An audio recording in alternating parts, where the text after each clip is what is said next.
선한 목장 이야기 목자 큐티 오늘의 말씀 광야에서 피어난 만나 하나님의 신실하심 출애굽기 16장 만나와 메추라기 백성의 원망 출애굽기 16장 3절 우리가 애굽 땅에서 고기 가마 곁에 앉았을 때와 떡을 배불리 먹던 때에 여호와의 손에 죽었더라면 좋았을 것을 하나님의 응답 출애굽기 16장 4절 보라 내가 너희를 위하여 하늘에서 양식을 비같이 내리리니 생명의 떡 예수님 요한복음 6장 48절 51절 내가 곧 생명의 떡이니라 나는 하늘에서 내려온 살아있는 떡이니 홍해를 건넌 후 이스라엘 백성은 신 광야의 뜨거운 모래 위를 걷습니다. 해는 자결하고 아이들은 갈증에 울먹입니다. 장막들은 먼지바람에 흔들리고 여인들은 물동이를 들고 서성입니다. 노인들의 주름진 얼굴에는 불안이 서려 있습니다. 모세는 하늘을 바라보며 기도합니다. 백성들은 서로를 바라보며 속삭입니다. 광야는 고요하지만 두려움으로 가득합니다. 하나님의 구름 기둥은 여전히 그들 앞에 서 있습니다. 그러나 배고픔은 믿음보다 빨리 찾아옵니다. 저녁 무렵 장막 앞에 모인 백성들은 양식이 떨어진 것을 확인합니다. 아이들의 배에서는 꼬르륵 소리가 들립니다. 어머니들은 마지막 남은 떡 조각을 나눠줍니다. 애굽에서 가져온 양식은 이미 바닥났습니다. 밤이 깊어지자 불안은 원망으로 바뀝니다. 어둠 속에서 낮은 불평의 소리가 번져갑니다. 장로들은 모세의 장막 앞에 모여듭니다. 광야의 별빛은 찬란하지만 백성들의 마음은 어둡습니다. 애굽의 고기 가마가 그립습니다. 자유보다 배부름이 더 절실해 보입니다. 이튿날 아침 백성들은 모세와 아론 앞에 모여들어 큰 소리로 외칩니다. 우리가 애굽 땅에서 고기 가마 곁에 앉았을 때와 떡을 배불리 먹던 때를 기억합니다. 한 여인이 울며 말합니다.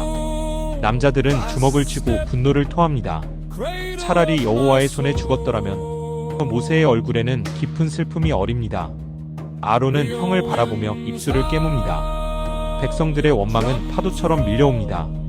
감사는 사라지고 불평만 남았습니다. 40년 노예 생활이 갑자기 아름다운 추억으로 변합니다. 인간의 기억은 고통을 미화하고 은혜를 망각합니다.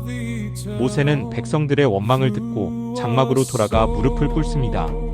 주여, 이 백성이 주를 향해 원망합니다. 눈물이 그의 수염을 적십니다. 밖에서는 여전히 불평의 소리가 들립니다. 광야의 바람이 장막을 흔듭니다. 하나님은 침묵하시는 것 같습니다. 그러나 모세는 기다립니다. 신음하는 기도가 하늘로 올라갑니다. 갑자기 하나님의 음성이 들려옵니다. 내가 하늘에서 너희를 위하여 양식을 비같이 내리리라. 모세의 얼굴에 빛이 돌아옵니다. 다음날 새벽 장막 주위를 덮었던 이슬이 마르자 놀라운 광경이 펼쳐집니다. 광야 땅 위에 작고 둥글고 서리 같은 가는 것들이 가득합니다. 햇살이 그것들을 비추자 진주처럼 반짝입니다. 아이들이 먼저 뛰어나와 이게 뭐예요? 라고 묻습니다. 여인들은 무릎을 꿇고 손으로 집어봅니다. 남자들은 놀라움에 입을 다물지 못합니다. 그것은 고수씨 같고 색은 진주 같습니다.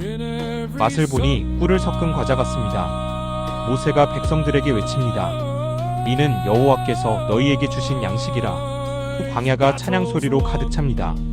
저녁 무렵 하늘에서 메추라기 떼가 진영을 덮습니다.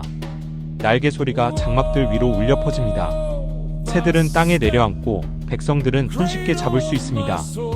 불을 피우고 고기를 굽는 연기가 광야에 피어오릅니다. 가족들은 둘러앉아 하나님이 주신 고기를 먹습니다.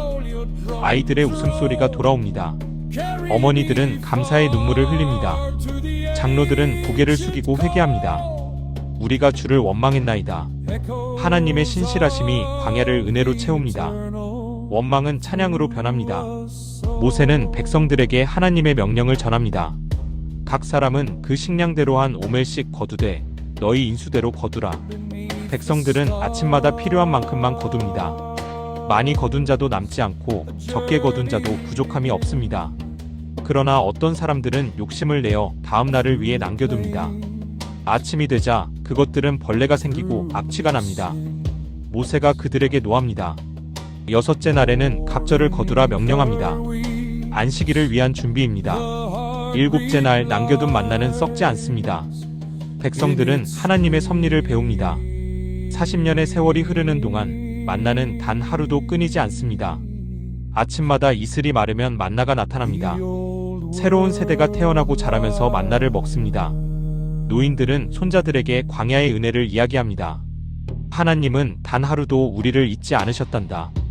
약속의 땅이 가까워질 때까지 만나는 계속됩니다. 아론은 하나님의 명령에 따라 항아리에 만나 한 오멜을 담습니다. 이것을 대대로 간직하여 후손들에게 보이라. 그것은 하나님의 신실하심을 증거합니다. 광야는 하나님의 학교였습니다. 만나는 살아계신 하나님의 표적이었습니다. 오늘 우리는 어떤 광야를 지나고 있습니까? 질병의 광야, 경제적 어려움의 광야, 관계의 사막을 걷고 있지는 않습니까? 우리도 가끔 차라리 과거가 나았다고 생각합니다. 그러나 하나님은 오늘도 우리에게 필요한 은혜의 만나를 내려주십니다.